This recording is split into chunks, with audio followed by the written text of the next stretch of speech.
used, and I'd say I've successfully used the Thorotread with people who are starting out with their fitness program. They start to understand what core engagement is, and you show them how it's like pushing a car, pushing a shopping cart. You can touch them while they're moving, and they feel their core muscles engaged. All the way to pro athletes who are looking to drop weight. They're just pre-season and they want to go into training camp peaking.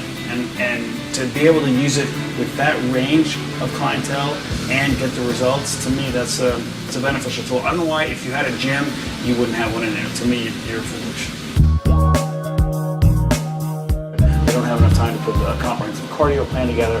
They're lacking in time for a proper warm-up, a proper cool-down, so sometimes the program just goes by the wayside. With the Thorotread, I had ways to work in everything that they could be missing and definitely everything they needed. So we had the resistance component, we had basic treadmill if you're not interested in working the muscles of the upper body, if you're not interested in extra core engagement, you can just treat it like a treadmill. It's like a car with a lot of options or a car with no options. They're both going to get you where you want to go. It just depends, how fun you want the ride to be.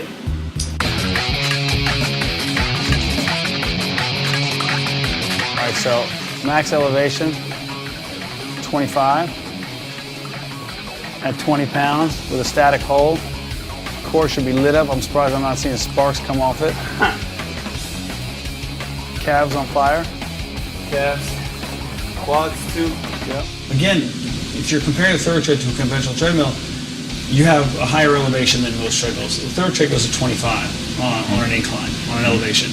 That's more than most treadmills go to. Most treadmills that you see in health clubs go to 12 or 15.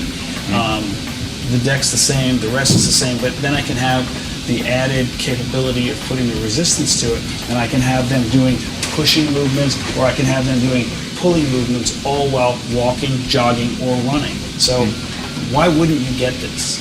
And if you have an answer, feel free to email me.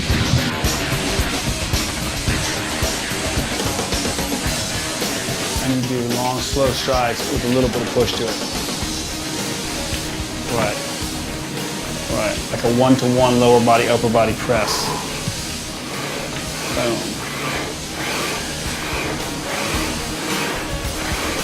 Come back just shy of it, hitting neutral. There. Yep. Would you like to discuss that? At a later date. I put together a different workout for every person every day, and that's one of the reasons I think people keep coming back, and it's another reason that I can stay in the game for 24 plus years. It keeps my head involved.